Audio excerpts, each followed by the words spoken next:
ਜਿਹੜੇ ਇੰਡੀਵਿਜੂਅਲ ਜਿਹੜੀਆਂ ਕੌਮਾਂ ਪੱਤ ਲੁਹਾ ਕੇ ਜਿਉਂਦੀਆਂ ਨੇ, ਅਜ਼ਮਤ ਗਵਾ ਕੇ ਜਿਉਂਦੀਆਂ ਨੇ, ਉਹ ਹਰਾਮਖੋਰ ਨੇ, ਹਲਾਲਖੋਰ ਨਹੀਂ। ਪਰ ਇਹ ਮੀਰੀ ਪੀਰੀ ਦਾ ਸੁਨੇਹਾ ਹੀ ਇਹ ਸੀ ਕਿ ਜੇ ਰਾਜ ਨਹੀਂ ਹੈ ਤਾਂ ਤੁਹਾਡੀ ਅਜ਼ਮਤ ਨਹੀਂ ਹੋਏਗੀ, ਤੁਹਾਡਾ ਆਨਰ ਨਹੀਂ ਹੋਏਗਾ।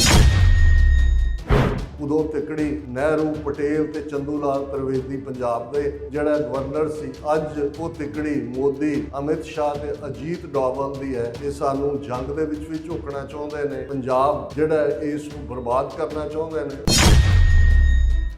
ਅਸੀਂ ਇੱਕ ਬਫਰ ਸਟੇਟ ਦੇ ਤੌਰ ਤੇ ਖਾਲਿਸਤਾਨ ਦੀ ਬਫਰ ਸਟੇਟ, ਇਹਨਾਂ ਤਿੰਨੋਂ nuclear armed power China, Pakistan, India ਦੇ ਵਿਚਾਲੇ ਇਹੀ ਅਮਨ ਦੀ ਗਾਰੰਟੀ ਹੈ, ਇਹੀ ਸਟੇਬਿਲਿਟੀ ਦੀ ਗਾਰੰਟੀ ਹੈ, ਇਹੀ ਪ੍ਰੋਸਪੈਰਿਟੀ ਦੀ ਗਾਰੰਟੀ ਹੈ। ਦਿਲੋਂ ਮੁਹੱਬਤ ਜਿਨ ਸਹੀ ਸੱਚਿਆ, ਜਿਨ ਮਨ ਹੋਰ ਮੁਖ ਹੋਰ ਸੇ ਕਾਂਡੇ ਕੱਚਿਆ, ਰਤੇ ਇਸ਼ਕ ਖੁਦਾਏ रंग दीदार के, विसरिया जिन नाम से पोए पार थिए, आप लिए लड़ लाए दर दरवेश से, तिन धन जनेंदी माओ आए सफल से, परवरदगार अपार अगम बेअंत तू, जिना पछाता सच चुम्मा पैर मुँह, तेरी पना खुदाए तू बख्शंदगी, शेख फरीद खैर दीजै बंदगी। वाहिगुरु जी का खालसा, वाहिगुरु जी की फतेह।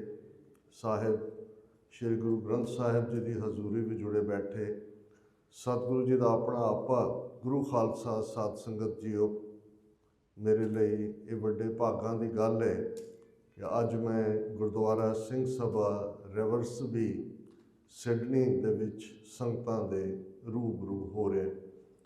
पहली बार आस्ट्रेलियन कॉन्टीनेंट च आना होया, जिस दे विच पिछले दिनों असी न्यूजीलैंड, उस तो पहला मैलबर्न 2 रोज़ा वर्ल्ड सिख कॉन्फ्रेंस सी, जिस दे विच पार्टिसिपेशन लई आया। प्रबंधकों का बहुत बहुत धन्यवाद कि उन्होंने आप दे रूबरू होने का मौका दिते।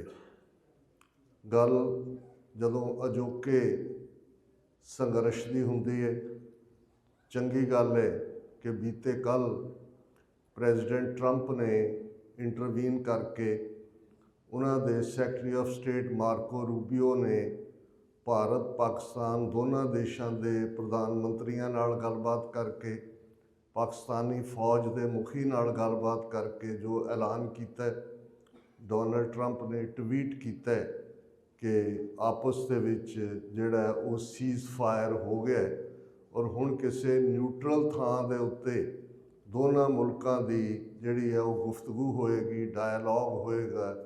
ये एक चंगी खबर है। भाई साहब ने क्विक कामेंट दे विच ये गल कीती कि जो माहौल 22 अप्रैल तो बीते कल तक सी, दोनों पासे पंजाब टारगेट हो रहा सी, दोनों मुल्क भारत ते पाकिस्तान एक दूसरे नूं ब्लेम दे रहे सन, प्रोपेगेंडा इस किस्म का चल रहा सी कि बेशक फायरिंग जां किलिंग्स घरां दे विच होईयां जिवें पुंछ दे विच, लेकिन भारतीय मीडिया ने और उन्होंने मिनिस्टरां ने सने अरविंद केजरीवाल ने कहा कि जी पाकिस्तान ने गुरुद्वारा नंगाली साहब पुंछ दे उत्ते फायरिंग की और रागी सिंह और 2 होर सिंह कीर्तन करते शहीद होए, जिहड़ा बिल्कुल झूठ सी। दूसरे पासे भारतीय मीडिया जिन्होंने के वड्डे वड्डे चैनल उन्होंने क्लेम किया कि भारतीय फौज ने इस्लामाबाद, रावलपिंडी ते कब्जा कर लिया, लाहौर अद्धा साडे कोल है, कराची दे विच भी साडा कब्जा है, जदों कि हकीकत ये सी कि 400 के करीब टर्की के बने हुए ड्रोन भारत दे विच उधम नगर, पठानकोट तो लैके राजस्थान तक मार कर रहे सन। श्री अमृतसर जी शहर के अंदर, हरमंदर साहिब के अंदर भी ब्लैकआउट जबरी करवाया गया सी और पंजाब के अंदर ईवन फिरोजपुर दे विच एक परिवार के 3 जी जख्मी हुए सन। एक नवा एलीमेंट इस जंग दे विच ऐड होया। इस बार कोई बॉर्डर क्रॉस नहीं होए, लेकिन मिसाइल और ड्रोन ये नवी टैक्नोलॉजी ਜਿਹਦੇ 'ਚ ਅਮਰੀਕਾ ਔਰ ਚਾਈਨਾ ਦਾ ਇਨਫੈਕਟ ਕੰਪੀਟੀਸ਼ਨ ਚੱਲ ਰਿਹਾ ਸੀ, ਜਿਹਨੂੰ ਜੇ ਤੁਸੀਂ ਇਹਨੂੰ ਕਲੋਜ਼ਲੀ ਮੋਨੀਟਰ ਕਰੋ ਕਿ ਈਵਨ ਰਾਫੇਲ ਜਹਾਜ਼ ਜਿਹੜੇ ਭਾਰਤ ਨੇ ਤਾਜ਼ਾ $3 ਬਿਲੀਅਨ ਪਰ ਰਾਫੇਲ ਦੇ ਨਾਲ ਖਰੀਦੇ। ਪਾਕਿਸਤਾਨ ਦਾ ਦਾਅਵਾ ਹੈ ਕਿ ਉਹਨਾਂ ਨੇ 5 ਰਾਫੇਲ ਜਹਾਜ਼ ਸੁੱਟੇ, ਲੇਕਿਨ ਇੱਕ ਗੱਲ ਜ਼ਰੂਰ ਹੈ, 5 ਸੁੱਟੇ ਕਿ 2 ਸੁੱਟੇ, ਲੇਕਿਨ ਦੁਨੀਆ 'ਚ ਰਾਫੇਲ ਦਾ ਜਿਹੜਾ ਇਹਨਾਂ ਦੇ ਸ਼ੇਅਰ ਸਨ ਇੰਟਰਨੈਸ਼ਨਲ ਮਾਰਕੀਟ ਦੇ ਵਿੱਚ ਬੜੀ ਤੇਜ਼ੀ ਨਾਲ 10% ਦੇ ਕਰੀਬ ਡਿੱਗੇ।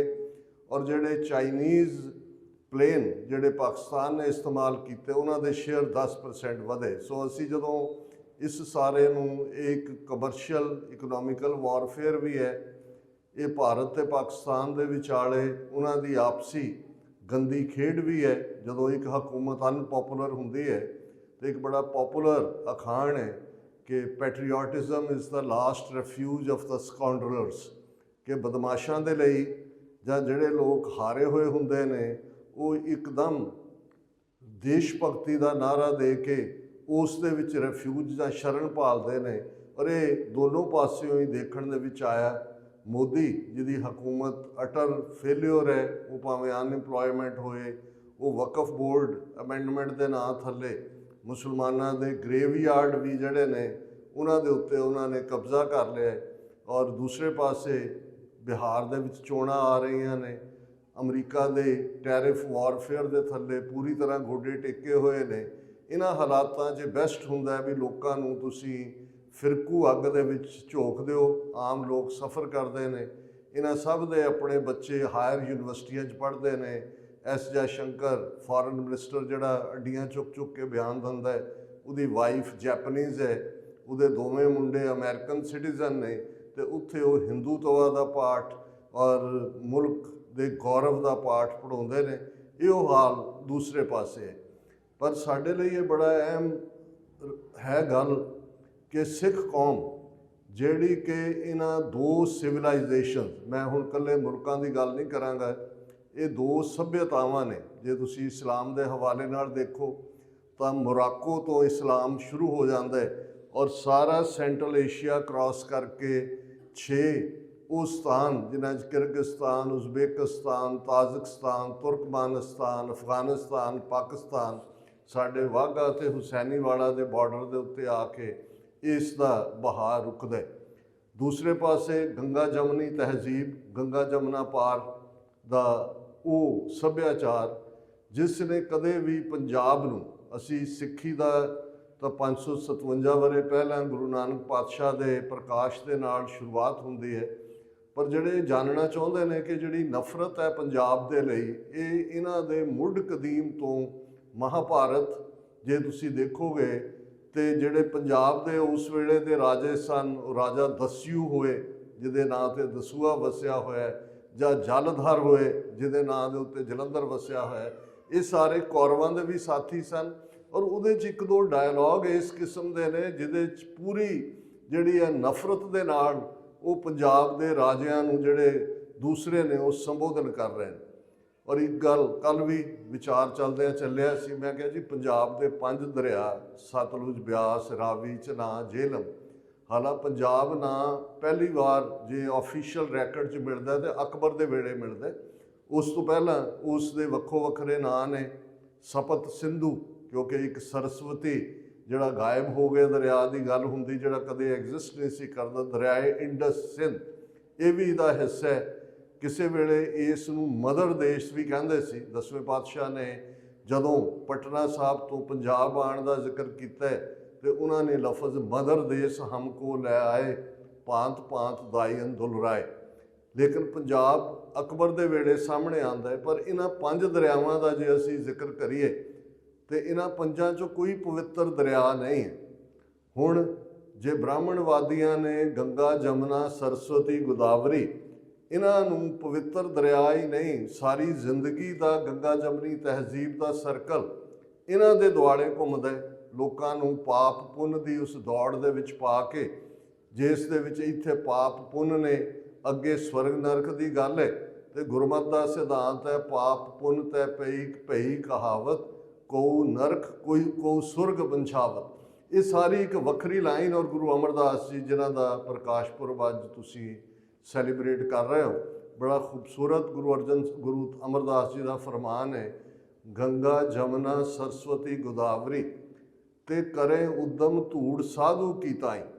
हुण पिछले दिनों कुंभ का ड्रामा तुसी देखिया, किवें करोड़ां लोग वो नदी जिस दी प्यूरीफिकेशन के लिए फ्रांस तो मिलियंस ऑफ डॉलर्स लै हुए ने, दुनिया की सब तो पोल्यूटिड रिवर है।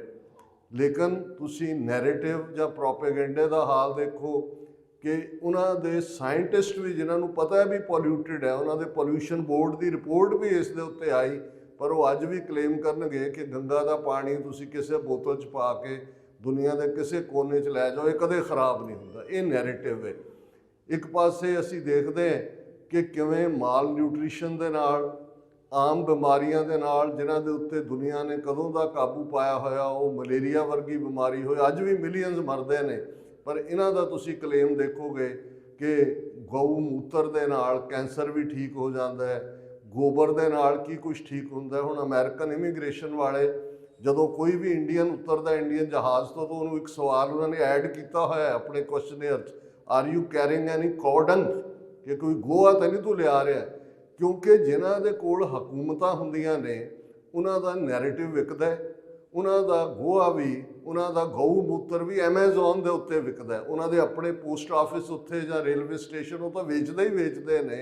और इस कदर इस झूठ दे उत्ते ये मबनी सारा पार्ट है। पर गुरु अमरदास जी ने याद दहानी करवाई कि गंगा जमुना सरस्वती गोदावरी जिहड़ियां इन्हां ने होली रिवर्स ऐलानियां हुई ने, वो लभदियां फिरदियां ने कि कोई भला पुरख, कोई गुरमुख, कोई रब दा प्यारा, कोई साधु, कोई नोबल इंसान मिले कि जिहड़े पाप लोग साडे च छड्ड गए ने, असीं वो पाप उहदे पैरां दी धूड़ दे नाल जिहड़ा धोईए ते करें उद्यम धूड़ साधु की ताई, कि साडे अंदर जो कुछ भरिया होया हमरी धूड़ साधु की, हमरी मैल साधु की धूड़ गवाई, पूरा शब्द है। सो इस सारे नूं जदों तुसीं देखोगे तो फिर ये गल की समझ आएगी कि सिख थॉट जिहड़ा सच हक इंसाफ ते खड़े, गुरु नानक पातशाह जिहड़े सारे ब्रह्मंड नूं अपने कलावे विच लै लैंदे ने। टैगोर नूं, रविंद्रनाथ टैगोर नूं किसी ने कहा सी कि तुहाडी लिखत जिहड़ी है वो नैशनल एंथम बनी है। कांग्रेस का हर सैशन, क्योंकि 47 तो पहला ही टैगोर तो मर चुका सी, नैशनल एंथम का बाद च ऐलान है, पर हर कांग्रेस की कन्वेंशन जन गण मन दे नाल शुरू हुंदी सी। तो उन्होंने कहा कि भी तुसी कोई यूनीवर्स का एंथम नहीं लिखिया, गीत नहीं लिखिया। वो कहंदा भी वो ऑलरेडी लिखिया होया गुरु नानक पातशाह का। और उन्होंने ये कहा कि वो एंथम है जिहड़ा यूनीवर्स का एंथम है, ह्यूमन काइंड का एंथम है। गगन में थाल रव चंद दीपक बने, तारका मंडल जनक मोती, धूप मलयाण लो पवन चवरो करे, सगल बन राय फुलंत ज्योति, कैसी आरती होए पव खंडना तेरी आरती, अनहता शब्द वाजंत पेरी। हुण एक पासे ये थॉट है जिहड़ा नीवियां नताणियां नूं, जिन्हां नूं 4000 साल तो वरण आश्रम के नां थल्ले शूदर बनाया होया सी, नीवें बनाया होया सी। अक्सर अमेरिकन लॉ मेकरस या ओपीनियन मेकरस या डिसीजन मेकरस नाल जदों कोई डायलॉग का मौका मिलता है, क्योंकि भारत ने अपना narrative largest democracy on this planet इना वेचा है, और उन्होंने गांधी और योगा इसनूं as a soft power westerners के minds in general and Americans के माइंड्स इन पर्टिकुलर भरिया होया है कि ये भूत कढ़ना सौखा नहीं है। पर मेरा उन्होंने ये कहना हुंदा है कि ये वो डेमोक्रेसी नहीं है जिवें तुसीं अपनी समझदे हो। तुहाडी डेमोक्रेसी, तुहाडी डिक्लेरेशन ऑफ इंडिपेंडेंस के पहले अल्फाज ने all man are created equal, पर इत्थे है all man are created unequal. क्योंकि जे वरण आश्रम ना होए, जात पात ना होए तो वो हिंदू नहीं रहिंदा। इन्हां दी रीढ़ दी हड्डी है। जदों ईवन महाभारत दे विच कृष्ण अर्जन नूं कहंदे ने कि तू हथियार चुक, वो कोई इंसानियत की गल नहीं है। वो उन्होंने कहते हैं तू क्षत्रिय है, तो क्षत्रिय का धर्म है कि उसने शस्त्र चुकने ने, उन्हें डिफेंड करना है। हुण ब्राह्मण ने 4 धर्म बना दिते, एक ब्राह्मण का धर्म है, एक क्षत्रिय का धर्म है, एक वैश्य का धर्म है, एक शूद्र का धर्म है। इंसानियत, इक्वालिटी वो बिल्कुल एलियन ने उस थॉट नूं। ते इत्थे ਗੁਰੂ ਨਾਨਕ ਪਾਤਸ਼ਾਹ ਦੀ ਆਮਦ ਦੇ ਨਾਲ ਉਸ ਫਜ਼ਾ ਦੇ ਵਿੱਚ ਇਹ ਇਲਾਹੀ ਬਾਣੀ ਦੀਆਂ ਧੁਨਾਂ ਗੂੰਜਦੀਆਂ ਨੇ। ਨੀਚਾਂ ਅੰਦਰ ਨੀਚ ਜਾਤ, ਨੀਚੀ ਹੂੰ ਅਤ ਨੀਚ, ਨਾਨਕ ਤਿਨ ਕੈ ਸੰਗ ਸਾਥ, ਵੱਡਿਆਂ ਸਿਉ ਕਿਆ ਰੀਸ, ਜਿੱਥੇ ਨੀਚ ਸੰਭਾਲੀਅਨ ਤਿੱਥੈ ਨਦਰ ਤੇਰੀ ਬਖਸ਼ਿਸ਼। ਤੇ ਇਹ 10ਵੀਂ ਜੋਤ ਤੱਕ ਪਹੁੰਚਦੇ ਆ। ਕੱਲਾ ਇਹ ਨਹੀਂ ਹੈ ਕਿ ਇਹ ਮਹਿਜ਼ ਇੱਕ ਐਲਾਨਨਾਮਾ ਸੀ ਜਾਂ ਮਹਿਜ਼ ਇੱਕ ਰਿਲੀਜੀਅਸ ਸਟੇਟਮੈਂਟ ਸੀ। ਕਿਵੇਂ ਫਿਰ ਉਸ ਧਰਤੀ ਦੇ ਲੋਕਾਂ ਨੂੰ ਉਹ ਸਿੱਖ ਤਹਿਜ਼ੀਬ ਦੇ ਵਿੱਚ ਘੜਿਆ ਜਾਂਦਾ ਹੈ। ਸੰਗਤ ਤੇ ਪੰਗਤ ਦੀਆਂ ਇੰਸਟੀਟਿਊਸ਼ਨਸ ਦਿੱਤੀਆਂ ਜਾਂਦੀਆਂ ਨੇ। ਇੱਕ ਥਾਂ ਬੈਠ ਕੇ ਇਬਾਦਤ ਹੁੰਦੀ ਹੈ, ਇੱਕ ਥਾਂ ਬੈਠ ਕੇ ਪਹਿਲੇ ਪੰਗਤ ਪਾਛੇ ਸੰਗਤ।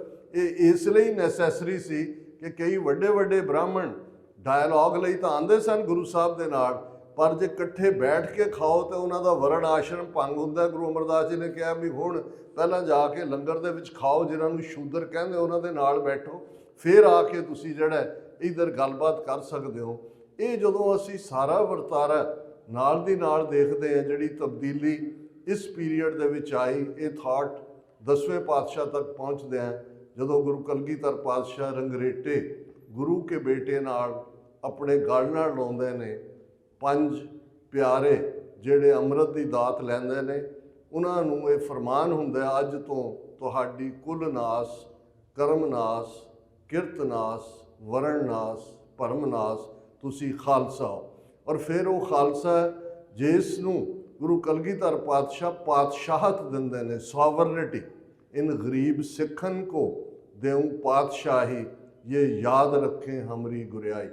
ਇੰਨੀ ਵੱਡੀ ਤਬਦੀਲੀ ਸਮਾਜ 230 ਵਰੇ 1469 ਤੋਂ 1699 ਤੱਕ ਉਹ ਇਨਸਾਨ ਘੜਿਆ ਜਾਂਦਾ ਹੈ, ਜਿਹੜਾ ਇੱਕ ਅਕਾਲ ਪੁਰਖ 'ਚ ਯਕੀਨ ਕਰਦਾ ਹੈ, ਜਿਹੜਾ ਪਰਚਾ ਸ਼ਬਦ ਕਾ ਹੈ, ਜਿਹਦੇ ਸਾਹਮਣੇ ਦੀਦਾਰ ਖਾਲਸੇ ਕਾ ਹੈ, ਔਰ ਜਿਹਦਾ ਮਿਸ਼ਨ ਸਰਬੱਤ ਦਾ ਭਲਾ ਹੈ। ਹੁਣ ਇਸ ਨੂੰ ਟੋਲਰੇਟ ਨਹੀਂ ਕੀਤਾ ਉਹਨਾਂ ਨੇ, ਜਿਨ੍ਹਾਂ ਨੂੰ ਇਹ ਪਹਿਲੇ ਦਿਨ ਹੀ ਨਹੀਂ ਸੀ ਕੀਤਾ। ਜਿਸ ਦਿਨ ਗੁਰੂ ਨਾਨਕ ਪਾਤਸ਼ਾਹ ਨੇ ਪੰਡਤ ਦਾ ਹੱਥ ਫੜ ਲਿਆ ਸੀ ਕਿ ਜਨੇਊ ਨਹੀਂ ਪਾਉਣਾ, ਉਸ ਦਿਨ ਹੀ ਇਹ ਵਾਰ ਆਫ ਆਈਡੀਆਜ਼ ਸ਼ੁਰੂ ਹੋ ਗਏ ਸੀ।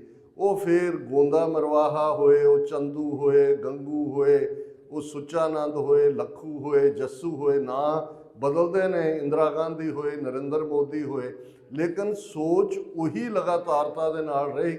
40 ਵਰੇ ਪਹਿਲਾਂ ਜਦੋਂ ਉਹਨਾਂ ਨੇ ਅੰਦਾਜ਼ਾ ਲਾ ਲਿਆ ਕਿ ਹੁਣ ਇਹਨਾਂ ਨੂੰ lock stock and barrel destroy ਕਰਨਾ, ਤੇ ਜੂਨ ਦੇ ਪਹਿਲੇ ਹਫਤੇ, ਖਾਸ ਤੌਰ 'ਤੇ 3 ਜੂਨ ਦਾ ਦਿਨ 1984, ਜਿਹੜਾ ਕਿ ਉਸ ਵਰੇ ਗੁਰੂ ਅਰਜਨ ਸਾਹਿਬ ਦਾ ਸ਼ਹੀਦੀ ਦਿਨ ਸੀ, ਟੈਂਕਾਂ ਤੋਪਾਂ ਦੇ ਨਾਲ ਸ਼੍ਰੀ ਅਕਾਲ ਤਖਤ ਦਰਬਾਰ ਸਾਹਿਬ ਤੇ 37 ਹੋਰ ਇਤਿਹਾਸਕ ਗੁਰਦੁਆਰਿਆਂ ਤੇ ਧਾਵਾ ਬੋਲਿਆ ਗਿਆ। ਇਕੱਲੇ ਟੈਂਕ ਦਰਬਾਰ ਸਾਹਿਬ ਦੀਆਂ ਪਰਿਕਰਮਾ 'ਚ ਨਹੀਂ ਲਿਆਂਦੇ ਗਏ, ਗੁਰਦੁਆਰਾ ਤਰਨਤਾਰਨ ਸਾਹਿਬ ਦੀ ਪਰਿਕਰਮਾ 'ਚ ਟੈਂਕ ਲਿਆਂਦੇ ਗਏ, ਗੁਰਦੁਆਰਾ ਮੁਕਤਸਰ ਸਾਹਿਬ, ਗੁਰਦੁਆਰਾ ਦੁੱਖ ਨਿਵਾਰਣ ਸਾਹਿਬ।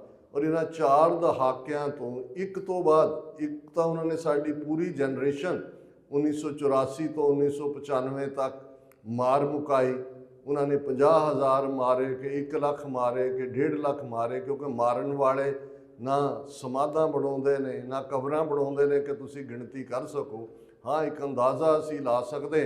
ਸਰਦਾਰ ਜਸਵੰਤ ਸਿੰਘ ਖਾਲੜਾ, ਜਿਨ੍ਹਾਂ ਨੇ ਅੰਮ੍ਰਿਤਸਰ ਜ਼ਿਲ੍ਹੇ ਦੇ 3 ਸ਼ਮਸ਼ਾਨ ਘਾਟਾਂ 'ਚੋਂ 2 ਸਾਲ ਦੇ ਵੇਰਵੇ ਇਕੱਠੇ ਕਰਕੇ ਇਹ ਕਨਕਲੂਡ ਕੀਤਾ ਸੀ ਕਿ 25,000 ਤੋਂ ਜ਼ਿਆਦਾ ਨੌਜਵਾਨ, ਇਕੱਲੇ ਨੌਜਵਾਨ ਹੀ ਨਹੀਂ, ਬਾਬਾ ਗੁਰਬਚਨ ਸਿੰਘ ਮਾਨੂੰਚਾਲ ਦੀ ਬਿਰਧ ਮਾਤਾ ਵੀ ਉਹ ਅਣਪਛਾਤੀ ਲਾਸ਼ ਸੀ।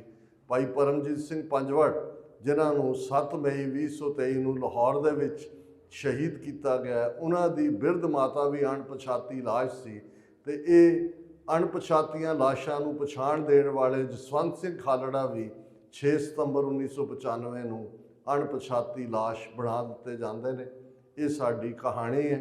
ਔਰ ਉਹਨਾਂ ਦਾ ਇਹ ਗੰਦਾ ਹੱਥ, ਅਗਲੀ ਹੱਥ ਅੱਜ ਬਾਹਰਲੇ ਮੁਲਕਾਂ ਦੇ ਵਿੱਚ, ਜਿੱਥੇ ਤੁਹਾਡਾ ਮੁਲਕ ਵੀ ਸ਼ਾਮਲ ਹੈ, ਆਸਟ੍ਰੇਲੀਅਨ ਇੰਟੈਲੀਜੈਂਸ ਚੀਫ ਨੇ ਪਬਲਿਕਲੀ ਇਹ ਕਿਹਾ ਕਿ ਵੀ it's a nest of spies Indian, ਕਿ ਆਸਟ੍ਰੇਲੀਆ ਦੇ ਵਿੱਚ ਕਿਸ ਕਦਰ ਇਹਨਾਂ ਦੇ ਜਸੂਸਾਂ ਨੇ ਏਅਰਵੇਜ਼ ਤੋਂ ਲੈ ਕੇ ਤੁਹਾਡੇ ਹਵਾਈ ਜਹਾਜ਼ਾਂ ਅੱਡਿਆਂ ਤੋਂ ਲੈ ਕੇ ਸਿਵਲ ਐਡਮਿਨਿਸਟ੍ਰੇਸ਼ਨ ਤੱਕ ਪਹੁੰਚ ਕੀਤੀ ਹੋਈ ਹੈ। ਔਰ ਇਸ ਗੱਲ ਦਾ ਕ੍ਰੈਡਿਟ ਜਸਟਿਨ ਟਰੂਡੋ ਨੂੰ ਜਾਂਦਾ ਹੈ ਕਿ ਜਦੋਂ ਹਰਦੀਪ ਸਿੰਘ ਨਿੱਜਰ 18 ਜੂਨ 2023 ਨੂੰ ਉਹਨਾਂ ਦਾ ਮਰਡਰ ਕੀਤਾ ਜਾਂਦਾ ਹੈ ਗੁਰਦੁਆਰਾ ਸਾਹਿਬ ਦੀ ਹਦੂਦ ਵਿੱਚ, ਉਸ ਗੁਰਦੁਆਰੇ 'ਚ ਸਰੀ ਦੇ, ਜਿਹਦੇ ਉਹ ਮੁੱਖ ਪ੍ਰਬੰਧਕ ਸਨ। ਤੇ 3 ਮਹੀਨੇ ਬਾਅਦ ਪਾਰਲੀਮੈਂਟ ਵਿੱਚ ਖਲੋ ਕੇ ਜਸਟਿਨ ਟਰੂਡੋ ਕਹਿੰਦੇ ਨੇ ਕਿ ਭਾਰਤੀ ਸਰਕਾਰ ਦਾ ਕੰਮ ਹੈ। ਔਰ 6 ਉਹਨਾਂ ਦੇ ਉੱਚ ਡਿਪਲੋਮੈਟ, ਜਿਨ੍ਹਾਂ ਦੇ ਵਿੱਚ ਉਹਨਾਂ ਦਾ ਹਾਈ ਕਮਿਸ਼ਨਰ ਵੀ ਸ਼ਾਮਲ ਸੀ ਸੰਜੇ ਵਰਮਾ, ਉਹਨਾਂ ਨੂੰ ਕੈਨੇਡਾ 'ਚੋਂ ਕੱਢ ਦਿੱਤਾ ਜਾਂਦਾ ਹੈ। ਮਰਡਰ ਟਰਾਇਲ ਤਾਂ ਚੱਲ ਹੀ ਰਿਹਾ ਹੈ, ਪਰ ਫਿਰ ਇੰਨੀਆਂ ਇਨਵੈਸਟੀਗੇਸ਼ਨ ਸਾਹਮਣੇ ਆਉਂਦੀਆਂ ਨੇ। ਅਮਰੀਕਾ 'ਚ ਸਾਹਮਣੇ ਆਉਂਦਾ ਹੈ ਕਿ ਕਿਵੇਂ ਨਿਖਿਲ ਗੁਪਤਾ ਨਾਂ ਦਾ ਬੰਦਾ, ਜਿਸ ਨੂੰ ਕਿ ਚੈੱਕ ਰਿਪਬਲਿਕ ਦੇ 'ਚੋਂ ਅਮਰੀਕਨ ਜਿਹੜੇ ਨੇ ਐਕਸਟਰਾਡਾਈਟ ਕਰਕੇ ਅਮਰੀਕਾ ਲਿਆਂਦੇ ਨੇ, 3 ਨਵੰਬਰ ਤੋਂ ਉਹਦਾ ਟਰਾਇਲ ਸ਼ੁਰੂ ਹੋਣ ਜਾ ਰਿਹਾ ਹੈ। ਪਰ ਉਹਨਾਂ ਨੇ ਟਾਰਗੇਟ ਕੀਤਾ ਹੋਇਆ ਸੀ ਕਿ ਅਮਰੀਕਾ ਦੇ ਵਿੱਚ ਵੀ ਔਰ ਕੈਨੇਡਾ 'ਚ ਵੀ ਕਿਹਨਾਂ ਨੂੰ ਐਲੀਮੀਨੇਟ ਕਰਨਾ ਹੈ, ਤਾਂ ਕਿ ਜਿਹੜੀ ਆਵਾਜ਼ ਪੀਸਫੁਲ ਹੈ, ਇਸ ਗੱਲ ਦਾ ਧਿਆਨ ਰਹੇ। ਮੈਂ ਪਿਛਲੇ 2-3 ਦਿਨ ਤੋਂ ਜਿੱਥੇ ਵੀ ਮੈਨੂੰ ਸੰਗਤ ਦੇ ਦੀਦਾਰ ਕਰਨ ਦਾ ਮੌਕਾ ਮਿਲਿਆ, ਮੈਂ ਇਹ ਅਪੀਲ ਵੀ ਕੀਤੀ ਹੈ, ਤੁਹਾਨੂੰ ਵੀ ਕਰਨਾ ਚਾਹੁੰਦਾ ਕਿ ਸਾਡੀ ਸਟਰਗਲ ਹੱਕ, ਸੱਚ, ਇਨਸਾਫ ਦੀ ਹੈ। ਬਾਬਾ ਫਰੀਦ ਜੀ ਦੀ ਬਾਣੀ ਦੇ ਨਾਲ ਮੈਂ ਸ਼ੁਰੂਆਤ ਕੀਤੀ, ਜਿਨ੍ਹਾਂ ਪਛਾਤਾ ਸੱਚ ਚੁੰਮਾ ਪੈਰ ਮੂੰਹ। ਸਾਡੀ ਸਟਰਗਲ ਸੱਚ ਦੀ ਹੈ। ਸਾਡੇ ਲਈ ਸਿਆਸੀ ਤੇ ਧਾਰਮਿਕ ਪਿੜ ਅੱਡ-ਅੱਡ ਨਹੀਂ ਨੇ। ਔਰ ਇਹ ਗੱਲ ਜਦੋਂ ਰਾਜ ਜੋਗ ਜਿਨ ਮਾਣਿਓ, ਗੁਰੂ ਨਾਨਕ ਪਾਤਸ਼ਾਹ 6ਵੇਂ ਪਾਤਸ਼ਾਹ ਜਦੋਂ ਅਕਾਲ ਤਖਤ ਦੇ ਉੱਤੇ ਬਿਰਾਜਮਾਨ 2 ਤਲਵਾਰਾਂ ਮੀਰੀ ਪੀਰੀ ਦੀਆਂ ਪਹਿਨਦੇ ਨੇ, ਤੇ ਉਸ ਵੇਲੇ ਦੇ ਪਹਿਲੇ 2 ਸਾਡੇ ਢਾਡੀ ਰਬਾਬੀ ਭਾਈ ਨੱਥਾ ਤੇ ਭਾਈ ਅਬਦੁੱਲਾ, ਉਹਨਾਂ ਨੇ ਪਹਿਲੀ ਵਾਰ ਗਾਵੀ ਸੀ।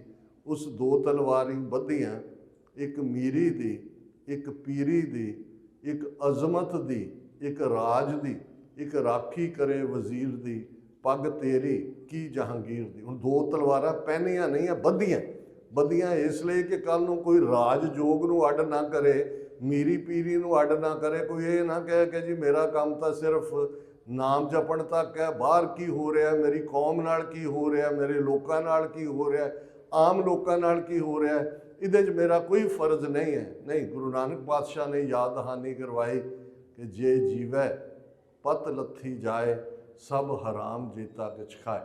ਜਿਹੜੇ ਇੰਡੀਵਿਜੂਅਲ, ਜਿਹੜੀਆਂ ਕੌਮਾਂ ਪਤ ਲੁਹਾ ਕੇ ਜਿਉਂਦੀਆਂ ਨੇ, ਅਜ਼ਮਤ ਗਵਾ ਕੇ ਜਿਉਂਦੀਆਂ ਨੇ, ਉਹ ਹਰਾਮ ਖੋਰ ਨੇ, ਹਲਾਲ ਖੋਰ ਨਹੀਂ। ਔਰ ਇਹ ਮੀਰੀ ਪੀਰੀ ਦਾ ਸੁਨੇਹਾ ਹੀ ਇਹ ਸੀ ਕਿ ਜੇ ਰਾਜ ਨਹੀਂ ਹੈ ਤਾਂ ਤੁਹਾਡੀ ਅਜ਼ਮਤ ਨਹੀਂ ਹੋਏਗੀ, ਤੁਹਾਡਾ ਔਨਰ ਨਹੀਂ ਹੋਏਗਾ। 175 ਵਰ੍ਹੇ ਪਹਿਲਾਂ ਸਾਡੇ ਕੋਲ ਬਹੁਤ ਵਿਸ਼ਾਲ ਰਾਜ ਸੀ, 2 ਲੱਖ ਮੁਰੱਬਾ ਮੀਲ। 1 ਸਦੀ ਸਟਰਗਲ ਕਰਕੇ ਅਸੀਂ ਲਿਆ ਸੀ। ਤੇ ਜੇ ਆਦਰਸ਼ ਰਾਜ ਦੇਖਣਾ ਹੋਏ, ਬਹੁਤ ਵਾਰੀ ਵੀਰ ਵੀ ਪੁੱਛਣਗੇ ਕਿ ਖਾਲਿਸਤਾਨ ਦੀ ਗੱਲ ਤਾਂ ਹੁੰਦੀ ਹੈ, ਪਰ ਕਦੇ ਇਹ ਨਹੀਂ ਦੱਸਿਆ ਜਾਂਦਾ ਖਾਲਿਸਤਾਨ ਕਿਹੋ ਜਿਹਾ ਹੋਏਗਾ, ਬਾਕੀਆਂ ਨਾਲੋਂ ਵੱਖਰਾ ਕਿਵੇਂ ਹੋਏਗਾ। ਆਲਰੇਡੀ ਸਿੱਖ ਦੁਨੀਆ ਦੇ ਇੰਨੇ ਮੁਲਕਾਂ 'ਚ ਨੇ। ਦੇਖੋ, ਭਾਰਤ 'ਚ ਵੀ 2 ਵਾਰ ਪ੍ਰਧਾਨ ਮੰਤਰੀ ਸਿੱਖ ਰਹੇ ਨੇ, ਪੰਜਾਬ ਦੇ ਮੁੱਖ ਮੰਤਰੀ ਸਿੱਖ ਹੁੰਦੇ ਨੇ। ਸੋ ਗੱਲ ਇਹ ਨਹੀਂ ਹੈ। ਗੱਲ ਮੁਗਲਾਂ ਦੇ ਵੇਲੇ ਵੀ ਉਹਨਾਂ ਦੇ ਵੱਡੇ ਵਜ਼ੀਰ ਸੁੱਚਾ ਨਾਮ ਚੰਦੂ ਦੂਸਰਿਆਂ 'ਚੋਂ ਹੀ ਰੱਖੇ ਹੋਏ ਸੀ ਜਿਨ੍ਹਾਂ 'ਤੇ ਜ਼ੁਲਮ ਹੋ ਰਹੇ ਸੀ। ਇਸ ਸਿਸਟਮ ਦੀ ਗੱਲ ਹੈ। ਜਦੋਂ ਤੱਕ ਉਹ ਸਿਸਟਮ ਜਿਸ ਦੇ ਵਿੱਚ ਨਿਆਂ ਨਹੀਂ ਹੈ, ਅਦਲ ਨਹੀਂ ਹੈ, ਇਨਸਾਫ ਨਹੀਂ ਹੈ, ਮੈਰਿਟੋਕ੍ਰੇਸੀ ਨਹੀਂ ਹੈ, ਤੇ ਅਸੀਂ ਜਿਹੜੇ ਖਾਲਿਸਤਾਨ ਦੇ ਮਾਡਲ ਬਾਰੇ ਜ਼ਿਆਦਾ ਤਹਿਕੀਆਤ ਕਰਨਾ ਚਾਹੁੰਦੇ ਹਾਂ। ਮਹਾਰਾਜਾ ਰਣਜੀਤ ਸਿੰਘ ਦਾ ਰਾਜ ਸਾਡੇ ਲਈ ਆਈਡੀਅਲ ਹੈ। ਉਸ ਤੋਂ ਵੀ ਪਹਿਲਾਂ 1710 'ਚ ਜਦੋਂ ਬਾਬਾ ਬੰਦਾ ਸਿੰਘ ਬਹਾਦਰ ਪਹਿਲਾ ਸਿੱਖ ਰਾਜ ਸਥਾਪਿਤ ਕਰਦੇ ਨੇ, ਸ਼ਾਇਦ ਤੁਹਾਡੇ 'ਚੋਂ ਬਹੁਤਿਆਂ ਨੂੰ ਪਤਾ ਹੋਏ ਕਿ ਪਹਿਲਾ ਫਰਮਾਨ ਰਾਇਲ ਸਰਕੂਲਰ ਜਿਹੜਾ ਖਾਲਸਾ ਸਰਕਾਰ ਦੇ ਨਾਂ ਥੱਲੇ ਜਾਰੀ ਹੁੰਦਾ ਹੈ, ਜ਼ਮੀਨ ਵਾਹੁਣ ਵਾਲਾ ਜ਼ਮੀਨ ਦਾ ਮਾਲਕ ਹੈ। Tiller of the land is the owner of the land. ਜਿਹੜੇ ਵਰਲਡ ਹਿਸਟਰੀ ਦੇ ਸਟੂਡੈਂਟ ਨੇ ਉਹਨਾਂ ਨੂੰ ਪਤਾ ਹੈ ਕਿ ਫ੍ਰੈਂਚ ਰੈਵੋਲੂਸ਼ਨ, ਲੈਂਡ ਰਿਫਾਰਮ ਦੀ ਗੱਲ ਹੁੰਦੀ ਹੈ, ਪਰ ਉਸ ਤੋਂ 7-8 ਦਹਾਕੇ ਪਹਿਲਾਂ ਉਸ ਧਰਤੀ ਦੇ ਉੱਤੇ ਓਵਰਨਾਈਟ ਹਰ ਜੱਟ ਜ਼ਿਮੀਂਦਾਰ ਬਣ ਗਿਆ ਸੀ। ਔਰ ਉਹਦੇ 'ਚ ਕੋਈ ਹਿੰਦੂ ਮੁਸਲਮਾਨ ਸਿੱਖ ਦਾ ਫਰਕ ਨਹੀਂ ਸੀ ਕਿ ਜਿਹੜਾ ਜ਼ਮੀਨ ਵਾਹੁੰਦਾ ਉਹ ਜ਼ਮੀਨ ਦਾ ਮਾਲਕ ਹੈ। ਇਹ ਦੁਨੀਆ ਦਾ ਪਹਿਲਾ ਲੈਂਡ ਰਿਫਾਰਮ ਸੀ। ਔਰ ਉਸ ਮੋਹਰ ਦੇ ਉੱਤੇ ਲਫ਼ਜ਼ ਖਾਲਸੇ ਸਰਕਾਰ ਦੀ, ਜਿਹੜੀ ਮਹਾਰਾਜਾ ਰਣਜੀਤ ਸਿੰਘ ਦੇ ਵੇਲੇ ਵੀ ਇਹੀ ਮੋਹਰ ਰਹੀ, ਦੇਗੋ ਤੇਗੋ ਫਤਿਹ ਹੋ ਨੁਸਰਤ ਬੇਦਰੰਗ ਯਾਫਤ ਅਜ਼ ਨਾਨਕ ਗੁਰੂ ਗੋਬਿੰਦ ਸਿੰਘ। ਦੇਗ, ਤੇਗ, ਫਤਿਹ ਤੇ ਅਤੁੱਟ ਬਖਸ਼ਿਸ਼ਾਂ ਸਾਨੂੰ ਗੁਰੂ ਨਾਨਕ ਗੁਰੂ ਗੋਬਿੰਦ ਸਿੰਘ ਪਾਤਸ਼ਾਹ ਨੇ ਕੀਤੀਆਂ ਨੇ। ਤੇ ਅੱਜ ਜਦੋਂ ਅਸੀਂ 175 ਵਰ੍ਹੇ ਪਹਿਲਾਂ ਰਾਜ ਭਾਗ ਗਿਆ ਤੇ ਫਿਰ ਮਹਾਰਾਣੀ ਜਿੰਦਾਂ ਨਾਲ ਕੀ ਹੋਇਆ, ਅਸੀਂ ਅਥਰੂ ਤਾਂ ਵਗਾਉਂਦੇ ਅੱਜ ਵੀ ਜਦੋਂ ਕੋਈ ਸੋਹਣ ਸਿੰਘ ਸੀਤਲ ਦੀਆਂ ਪੁਸਤਕਾਂ ਸਿੱਖ ਰਾਜ ਕਿਵੇਂ ਬਣਿਆ, ਸਿੱਖ ਰਾਜ ਕਿਵੇਂ ਗਿਆ, ਜਾਂ ਦੁਖੀਏ ਮਾਂ ਪੁੱਤ ਇਹ ਪੜ੍ਹਦਾ, ਅਸੀਂ ਸਾਰੇ ਵਿਰਾਗ 'ਚ ਹੁੰਦੇ ਹਾਂ। ਪਰ ਗੱਲ ਅਲਟੀਮੇਟਲੀ ਇਹ ਹੈ ਕਿ ਜਵਾਬ ਤਾਂ ਪੋਲੀਟੀਕਲ ਪਾਵਰ ਦੇ ਨਾਲ ਹੀ ਹੈ। 1947 'ਚ ਇੱਕ ਮੌਕਾ ਸਾਡੇ ਕੋਲ ਸੀ, ਅਸੀਂ ਤੀਸਰੀ ਧਿਰ ਸਾਂ, ਸਾਡਾ ਸੈਪਰੇਟ ਇਲੈਕਟੋਰੇਟ ਸੀ, ਸਿੱਖ ਨੁਮਾਇੰਦੇ ਨੂੰ ਵੀ ਵੋਟ ਪਾਉਂਦੇ ਸੀ, ਮੁਸਲਮਾਨ ਨੁਮਾਇੰਦੇ ਨੂੰ ਵੀ ਪਾਉਂਦੇ ਸੀ। ਰਾਊਂਡ ਟੇਬਲ ਕਾਨਫਰੰਸਿਸ ਦੇ ਵਿੱਚ ਅਸੀਂ ਤੀਸਰੀ ਧਿਰ ਦੇ ਤੌਰ ਦੇ ਉੱਤੇ ਸਾਨੂੰ ਸ਼ਾਮਲ ਕੀਤਾ ਗਿਆ ਸੀ। ਭਾਵੇਂ ਉਸ ਵੇਲੇ ਦੇ ਬ੍ਰਿਟਿਸ਼ ਪੰਜਾਬ ਜਿਹਦੇ 29 ਜ਼ਿਲ੍ਹੇ ਸਨ, ਸਾਡੀ 13% ਆਬਾਦੀ ਸੀ, ਪਰ ਸਾਨੂੰ ਵੇਟੇਜ ਦਿੱਤਾ ਹੋਇਆ ਸੀ 19% ਦੇ ਕਰੀਬ। ਫੌਜ ਦੇ ਵਿੱਚ 40% ਅਫਸਰ ਸਿੱਖ ਸਨ, 19% ਟੋਟਲ ਬ੍ਰਿਟਿਸ਼ ਫੌਜ 'ਚ ਸਿੱਖ ਜਵਾਨ ਸਨ। 6 ਸਿੱਖ ਰਿਆਸਤਾਂ ਜਿਨ੍ਹਾਂ ਦੇ ਵਿੱਚ ਪਟਿਆਲਾ, ਨਾਭਾ, ਜੀਂਦ, ਫਰੀਦਕੋਟ, ਕਪੂਰਥਲਾ, ਮਲੇਰਕੋਟਲਾ, ਭਾਵੇਂ ਨਵਾਬ ਦੂਜਾ ਸੀ, ਪਿੰਡ ਸਿੱਖਾਂ ਦੇ ਸਨ। ਇਸ ਸਭ ਦੀ ਪੋਜ਼ਿਟਿਵਿਟੀ ਦੇ ਬਾਵਜੂਦ, ਕਿਉਂਕਿ ਸਾਡੀ ਲੀਡਰਸ਼ਿਪ ਸਮੇਂ ਦੀ ਹਾਣ ਦੀ ਨਹੀਂ ਸੀ, ਜੇ ਅਸੀਂ ਬਲੇਮ ਗੇਮ 'ਚ ਨਾ ਵੀ ਜਾਈਏ ਕਿ ਕਿਹਨੇ ਕੀ ਕੀਤਾ, ਪਰ ਅਸੀਂ ਇਤਬਾਰ ਕੀਤਾ, ਅਸੀਂ ਵਿਸ਼ਵਾਸ ਕੀਤਾ। ਔਰ ਫਿਰ ਜਿਹੜਾ ਵੱਡਾ ਧੋਖਾ ਹੋਇਆ, ਉਹ ਧੋਖਾ ਇਮੀਡੀਏਟ ਬਾਅਦ ਹੋ ਗਿਆ। ਕੋਈ ਉਹਦੇ 'ਚ 10 ਸਾਲ ਨਹੀਂ ਲੱਗੇ, 84 ਤੱਕ ਪਹੁੰਚਦਿਆਂ ਤਾਂ 37 ਸਾਲ ਲੱਗੇ। ਉਹਨਾਂ ਨੇ ਪਹਿਲਾ ਸਰਕੂਲਰ 9 ਅਕਤੂਬਰ 1947 ਨੂੰ ਪੰਜਾਬ ਦੇ 13 ਜ਼ਿਲ੍ਹਿਆਂ ਦੇ ਡਿਪਟੀ ਕਮਿਸ਼ਨਰਸ ਨੂੰ ਭੇਜ ਦਿੱਤਾ ਕਿ Sikh are a criminal tribe and a menace to the law abiding Hindus, ਕਿ ਸਿੱਖ ਜਰਾਇਮ ਪੇਸ਼ਾ ਕਬੀਲਾ ਹੈ ਤੇ ਕਾਨੂੰਨ ਮੰਨਣ ਵਾਲੇ ਹਿੰਦੂਆਂ ਲਈ ਖਤਰਾ ਨੇ। ਸਰ ਕਪੂਰ ਸਿੰਘ ਜ਼ਿਲ੍ਹਾ ਕਾਂਗੜਾ ਦੇ ਡਿਪਟੀ ਕਮਿਸ਼ਨਰ ਸਨ, ਉਹਨਾਂ ਨੇ ਚੈਲੰਜ ਕੀਤਾ। 14 ਸਾਲ ਦੀ ਨੌਕਰੀ ਤੋਂ ਉਹਨਾਂ ਨੂੰ ਹੱਥ ਧੋਣੇ ਪਏ, ਜ਼ਲੀਲ ਕੀਤਾ ਗਿਆ। ਔਰ ਸਾਚੀ ਸਾਖੀ ਪੁਸਤਕ ਜੋ ਉਹਨਾਂ ਦੀ ਨੇ ਕਿਹਾ, ਮੁਲਕ ਹਿੰਦੂ ਕਾ ਰਾਜ ਤਿਕੜੀ ਕਾ, ਗੁਰੂ ਰਾਖਾ ਪਾਈ ਸਿਖੜੇ ਕਾ, ਕਿ ਵੀ ਅਸੀਂ ਹੁਣ ਫਸ ਗਏ ਹਾਂ। ਉਦੋਂ ਤਿਕੜੀ ਨਹਿਰੂ, ਪਟੇਲ ਤੇ ਚੰਦੂ ਲਾਲ ਤ੍ਰਿਵੇਦੀ ਪੰਜਾਬ ਦੇ ਜਿਹੜਾ ਗਵਰਨਰ ਸੀ, ਅੱਜ ਉਹ ਤਿਕੜੀ ਮੋਦੀ, ਅਮਿਤ ਸ਼ਾਹ ਤੇ ਅਜੀਤ ਡੋਵਲ ਦੀ ਹੈ। ਇਹ ਸਾਨੂੰ ਜੰਗ ਦੇ ਵਿੱਚ ਵੀ ਝੋਕਣਾ ਚਾਹੁੰਦੇ ਨੇ, ਪੰਜਾਬ ਜਿਹੜਾ ਇਸ ਨੂੰ ਬਰਬਾਦ ਕਰਨਾ ਚਾਹੁੰਦੇ ਨੇ। 1965 'ਚ ਹੀ ਇਹ ਜਨਰਲ ਹਰਬਖਸ਼ ਸਿੰਘ ਨੂੰ ਕਿਹਾ ਸੀ ਜੀ ਫੌਜ ਬਿਆਸਾ ਦੇ ਉਰਾਰ ਲੈ ਆਓ। ਉਦੋਂ ਵੀ ਇਹ ਮਾਝੇ ਤੇ ਉਹੀ ਬੰਬਾਰੀ ਕਰਕੇ ਪਾਕਿਸਤਾਨ ਦੇ ਹਵਾਲੇ ਕਰਨਾ ਚਾਹੁੰਦੇ ਸਨ। ਪਰ ਮੈਂ ਕੰਕਲੂਡ ਕਰਾਂ ਕਿ ਇੰਨੀਆਂ ਮੁਸ਼ਕਿਲਾਂ ਦੇ ਬਾਵਜੂਦ, ਇੰਨੇ ਚੈਲੰਜਸ ਦੇ ਬਾਵਜੂਦ, ਇਹ ਸਿੱਖੀ ਦੀ ਨੀਂਹ ਪਤਾਲ ਤੱਕ ਹੈ। ਗੁਰੂ ਨਾਨਕ ਪਾਤਸ਼ਾਹ ਅਬ ਚਲ ਨੀਂਵ ਧਰੀ ਗੁਰੂ ਨਾਨਕ, ਨਿਤ ਨਿਤ ਚੜ੍ਹੇ ਸਵਾਈ। ਸਾਡੇ ਸਾਹਮਣੇ ਚੈਲੰਜਸ ਨੇ। ਅੱਜ ਇੰਡੀਆ ਦਾ ਡਰਟੀ ਚਿਹਰਾ ਐਜ਼ ਏ ਰੋਗ ਸਟੇਟ ਦੁਨੀਆ ਦੇ ਸਾਹਮਣੇ ਐਕਸਪੋਜ਼ ਹੋਇਆ, ਤੇ ਦੂਸਰੇ ਪਾਸੇ ਖਾਲਿਸਤਾਨ ਦੀ ਮੰਗ ਦੇ ਹੱਕ 'ਚ ਅਮਰੀਕਾ 'ਚ ਰਹਿੰਦੇ ਆ। ਪਿਛਲੇ ਆਲਮੋਸਟ 4 ਦਹਾਕਿਆਂ ਤੋਂ ਮੈਂ ਇੱਕ ਐਕਟਿਵਿਸਟ ਦੇ ਨਾਤੇ ਇਹਨਾਂ 2 ਵਰ੍ਹਿਆਂ ਦੇ ਵਿੱਚ ਜਿਹੜੀ ਤਬਦੀਲੀ ਹੈ, ਉਹ ਅਮਰੀਕਾ ਦਾ ਵਾਈਟ ਹਾਊਸ ਹੋਏ, ਪੈਂਟਾਗਨ ਹੋਏ, ਉਹਨਾਂ ਦਾ ਜਸਟਿਸ ਡਿਪਾਰਟਮੈਂਟ ਹੋਏ, ਹੋਮਲੈਂਡ ਸਿਕਿਉਰਿਟੀ ਹੋਏ, ਸਟੇਟ ਡਿਪਾਰਟਮੈਂਟ ਹੋਏ, ਉਹਨਾਂ ਨੇ ਬੰਦ ਕਮਰਾ 2 ਮੀਟਿੰਗਾਂ ਸਿੱਖ ਨੁਮਾਇੰਦਿਆਂ ਨਾਲ 1 ਸਾਲ ਦੇ ਵਿੱਚ ਕੀਤੀਆਂ ਨੇ। ਉਹਨਾਂ ਦੀ ਦਿਲਚਸਪੀ ਹੈ, ਉਹ ਦੇਖਣਾ ਚਾਹੁੰਦੇ ਨੇ, ਜਿਵੇਂ ਮੈਂ ਕਿਹਾ ਕਿ 2 ਸੱਭਿਅਤਾਵਾਂ ਨੇ, ਇੱਕ ਮੋਰਾਕੋ ਤੋਂ ਵਾਹਗਾ ਹੁਸੈਨੀਵਾਲਾ ਤੱਕ ਹੈ, ਇੱਕ ਗੰਗਾ ਜਮਨੀ ਤਹਿਜ਼ੀਬ ਹੈ, ਜਿਸ ਦੇ ਵਿੱਚ ਨਾ ਜਸਟਿਸ ਹੈ, ਨਾ ਲਾਇਲਟੀ ਹੈ, ਧੋਖਾ ਦੇਣਾ ਇਹਨਾਂ ਦਾ ਕੰਮ ਹੈ। ਤੇ ਇਹਨਾਂ ਦੀ ਮਿਲਟਰੀ ਕੈਪੇਬਿਲਿਟੀ ਕਿੰਨੀ ਕੁ ਹੈ। ਗਲਵਾਨ ਵੈਲੀ 'ਚ ਚਾਈਨਾ ਨਾਲ 2020 'ਚ ਟੱਕਰ ਹੋਈ, 4000 ਸਕੁਅਰ ਕਿਲੋਮੀਟਰ ਟੈਰੀਟਰੀ ਚਾਈਨਾ ਦੇ ਕੋਲ ਗਵਾਈ ਹੈ। ਗੱਲ ਮੈਂ ਨਹੀਂ ਕਹਿੰਦਾ, ਇਹਨਾਂ ਦਾ ਬਹੁਤ ਵੱਡਾ ਹਿੰਦੂਤਵੀ ਆਈਡੀਆਲੋਗ ਹੈ ਸੁਬਰਾਮਨੀਅਮ ਸਵਾਮੀ, ਉਹਦੇ ਤੁਸੀਂ ਇੰਟਰਵਿਊ ਦੇਖ ਲਓ, ਉੱਥੇ ਮੂੰਹ ਨਹੀਂ ਖੋਲਦੇ। ਔਰ ਇਹ 4-5 ਦਿਨ ਦੀ ਪਾਕਿਸਤਾਨ ਦੇ ਨਾਲ ਵੀ ਜਿਹੜੀ ਡੌਗ ਫਾਈਟ ਔਰ ਮਿਸਲ ਔਰ ਦੂਸਰਾ ਹੁੰਦਾ, ਉਹਦੇ 'ਚ ਇੰਨਾ ਝੂਠ ਪ੍ਰੋਪੇਗੈਂਡਾ ਇਹਨਾਂ ਨੇ ਕੀਤਾ। ਪਰ ਇਹ ਲੂਜ਼ਰ ਨੇ। ਅਮਰੀਕਨਸ ਨੂੰ ਦੇਖਿਆ ਕਿ ਵੀ ਇਹ ਤਾਂ ਜਿਹੜੀ ਇਕਵਿਪਮੈਂਟ ਚਾਈਨੀਜ਼ ਵਰਸਿਸ ਅਮਰੀਕਨ ਹੈ, ਇਹ ਤਾਂ ਅਮਰੀਕਨ ਇਕਵਿਪਮੈਂਟ ਦਾ ਜਿਹੜਾ ਜਲੂਸ ਕਢਾ ਰਹੇ ਨੇ। ਇਸ ਸਭ ਦੇ ਚਲਦਿਆਂ ਅਸੀਂ ਅੱਜ ਇਹ ਸਟੇਟਮੈਂਟ ਵੀ ਜਾਰੀ ਕਰ ਰਹੇ ਹਾਂ ਕਿ ਜਿਹੜੀਆਂ ਹੁਣ ਭਵਿੱਖ ਦੀਆਂ ਇਹਨਾਂ ਨੇ 2 ਧਿਰਾਂ 'ਚ ਨਿਊਟਰਲ ਥਾਂ 'ਤੇ ਗੱਲਬਾਤ ਹੋਣੀ ਹੈ। ਸਿੱਖ ਇੱਕ ਫੈਕਟਰ ਨੇ, ਸਾਨੂੰ ਉਸ ਨੈਗੋਸ਼ੀਏਸ਼ਨ 'ਚ ਸ਼ਾਮਲ ਕੀਤਾ ਜਾਏ, ਕਿਉਂਕਿ ਇੰਡੀਆ ਨੇ 1960 'ਚ ਹੋਈ ਇੰਡਸ ਵਾਟਰ ਟਰੀਟੀ ਜਿਹੜੀ ਆ ਉਸ ਨੂੰ ਰੱਦ ਕੀਤਾ। ਤੇ ਇੰਡਸ ਵਾਟਰ ਟਰੀਟੀ 'ਚ ਸਤਲੁਜ, ਬਿਆਸ, ਰਾਵੀ 3 ਦਰਿਆ ਸਾਡੇ ਪੰਜਾਬ ਨੂੰ ਮਿਲੇ ਸਨ, ਜਿਨ੍ਹਾਂ 'ਚ ਉਦੋਂ 16.5 ਮਿਲੀਅਨ ਏਕੜ ਫੁੱਟ ਪਾਣੀ ਸੀ। ਹਾਲ ਅੱਜ ਇਹ ਹੈ ਕਿ 8.5 ਮਿਲੀਅਨ ਏਕੜ ਫੁੱਟ ਪਾਣੀ ਰਾਜਸਥਾਨ ਲਿਜਾ ਰਿਹਾ, ਜਿਹੜਾ ਨੌਨ ਰਾਈਪੇਰੀਅਨ ਹੈ, ਕੋਈ ਸਤਲੁਜ, ਬਿਆਸ, ਰਾਵੀ ਉਹਦੇ ਕੰਢੇ ਤੇ ਨਹੀਂ ਹੈ। 3.5 ਮਿਲੀਅਨ ਏਕੜ ਫੁੱਟ ਪਾਣੀ ਹਰਿਆਣਾ ਲਿਜਾ ਰਿਹਾ, ਜਿਹੜਾ ਜਮਨਾ ਦਾ ਪਾਣੀ ਵੀ ਪੀ ਰਿਹਾ।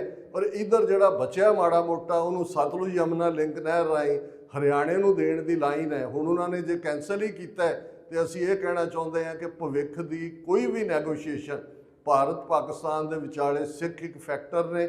ਅਸੀਂ ਇੱਕ ਬਫਰ ਸਟੇਟ ਦੇ ਤੌਰ ਤੇ ਖਾਲਿਸਤਾਨ ਦੀ ਬਫਰ ਸਟੇਟ ਇਹਨਾਂ ਤਿੰਨੋਂ nuclear armed powers China, Pakistan, India ਦੇ ਵਿਚਾਲੇ ਇਹੀ ਅਮਨ ਦੀ ਗਰੰਟੀ ਹੈ, ਇਹੀ ਸਟੇਬਿਲਿਟੀ ਦੀ ਗਰੰਟੀ ਹੈ, ਇਹੀ ਪ੍ਰੋਸਪੈਰਿਟੀ ਦੀ ਗਰੰਟੀ ਹੈ।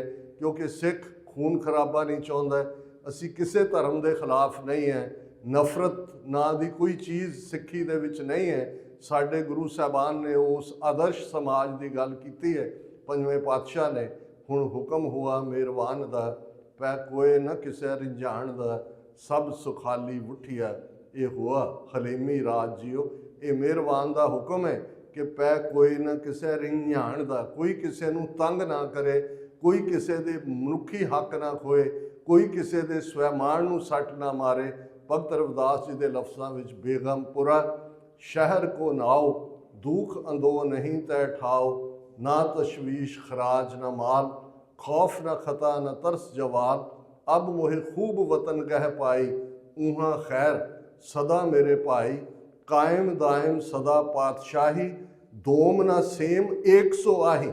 ਕੋਈ ਦੋਮ ਤੇ ਸੇਮ ਸੈਕੰਡ ਤੇ ਥਰਡ ਕਲਾਸ ਸਿਟੀਜ਼ਨ ਨਹੀਂ ਹੈ, 100 ਆਹੀ ਅव्वल, क्योंकि अव्वल अल्लाह नूर उपाया, कुदरत के सब बंदे एक नूर ते सब जग उपजया, कौन भले को मंदे, लोगा परम न पूलो पाई, खालक खलक खलक मैं खालक, पूर रहो सब थाई। ਅਸੀਂ ਕੁੱਲ ਇਨਸਾਨੀਅਤ ਦੇ ਲਈ ਦੋ ਵੇਲੇ ਹਰ ਸਿੱਖ ਜਿੱਥੇ ਵੀ ਆ ਜਦੋਂ ਅਰਦਾਸ ਕਰਦਾ ਤੇ ਨਾਨਕ ਨਾਮ ਚੜ੍ਹਦੀ ਕਲਾ ਤੇਰੇ ਭਾਣੇ ਸਰਬੱਤ ਦਾ ਭਲਾ, ਇਹ ਸਾਡਾ ਆਸ਼ਾ ਹੈ। ਪਰ ਸਿੱਖ ਕੌਮ ਹੁਣ ਡਿਟਰਮਿੰਡ ਹੋਏ ਕਿ ਉਹਨੇ ਦਰਿਆਏ ਜਮਨਾ ਤੇ ਵਾਘਾ ਦੇ ਵਿਚਕਾਰ ਇੰਡੀਪੈਂਡੈਂਟ ਸੋਵਰਨ ਨੇਸ਼ਨ ਖਾਲਿਸਤਾਨ ਕਾਇਮ ਕਰਨਾ, ਤਾਂ ਕਿ ਸਾਊਥ ਏਸ਼ੀਆ ਦੇ ਵਿੱਚ ਪਰਮਾਨੈਂਟ ਤੌਰ ਤੇ ਅਮਨ, ਪ੍ਰੋਸਪੈਰਿਟੀ, ਸਟੇਬਿਲਿਟੀ ਹੋਏ। ਕਿਸੇ ਵੀ ਭੁੱਲ ਚੁੱਕ ਲਈ ਮੁਆਫੀ। ਪ੍ਰਬੰਧਕਾਂ ਦਾ ਬਹੁਤ ਬਹੁਤ ਧੰਨਵਾਦ ਜਿਨ੍ਹਾਂ ਨੇ ਆਪ ਸਮੂਹ ਸਿੱਖ ਸੰਗਤ ਦੇ ਦਰਸ਼ਨ ਕਰਵਾਏ ਨੇ।